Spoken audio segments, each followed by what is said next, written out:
Thank you, Tom.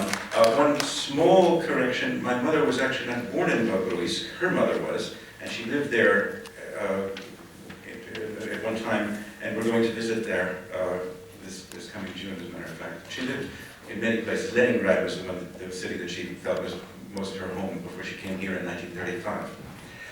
Thank you, Tom, for the lovely tribute to my mother. Thank you, Department of European Literatures and Languages, for the lovely plaque in her memory. Thank you, Aaron Copland School of Music, for hosting us. Thank you, Joel Mandelbaum. Where is he? There he is. And his Malta Foundation. And thank you, Dad. And the Professor Edgar H. Lehrman Memorial Foundation for co-sponsoring us. Thank you, Cast, for the beautiful mermaid bas-relief that you presented to me on my birthday when we first read through this beautiful opera together. I brought it with me.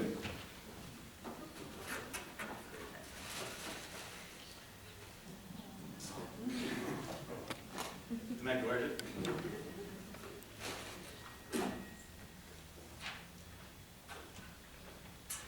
I hope we've printed up enough programs and librettos for everyone. I think we have.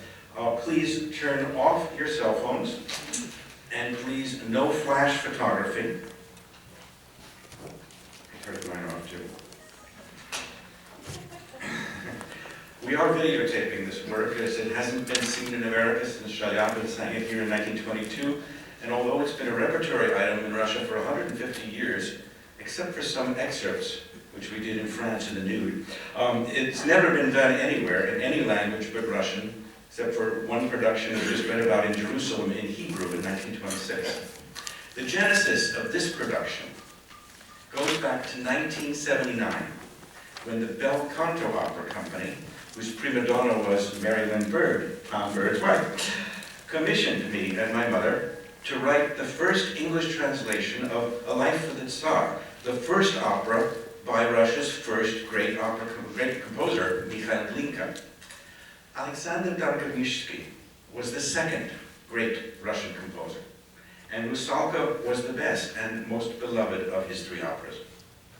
My mother and I started working on it in 1984 and completed it in 1986, just after the death of my Uncle Edgar, and dedicated it to his memory. He was a Slavic scholar of note also, who died at the age of 60. Meanwhile, the Bel Canto Opera Company folded, and while we had hoped that my mother would live to see a production of this opera in our translation, it was her death this past January that gave us the impetus to say, let's do it in her memory.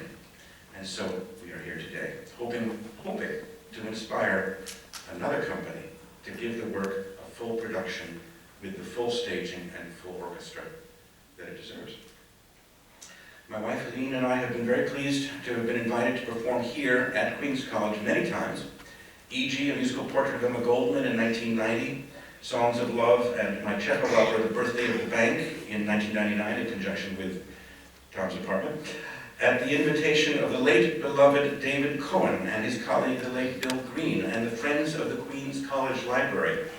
We did centennial celebrations in this room of Langston Hughes in 2002, Abel Meeropol in 2003. That's Abel Meeropol. Lillian Hellman and Mark Blitzstein with the Metropolitan Philharmonic Chorus in 2005. That's Mark Blitzstein. And Ellie Siegmeister in 2009. In 2016, the Metropolitan Philharmonic Chorus will perform the world premiere in New Jersey of The Triangle Fire, an opera I'm writing with librettist Ellen Frankel, who's here, I think. Maybe she hasn't arrived yet. She's coming up from Philadelphia.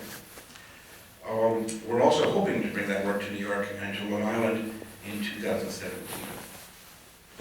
And I just got an invitation that the chorus doesn't even know about yet from the Pushkin Club in Manhattan to do this opera in Manhattan. Of course, I asked if they had any money, and she said, we are volunteer. So, who knows? But maybe we can find the money somewhere. So, before the opera, two very short pieces of mine. In memory of my mother, Anastasia Reutemann will sing the US premiere of a Pushkin song. You have the text in Russian and English on a separate sheet. as well as Anastasia's bio and my mother's photo. After that, the chorus will sing a round that I entered in the Queen's College round competition. It didn't win, but the text is still true. Queen's College, not too loony, not SUNY, CUNY. A wonderful place to perform.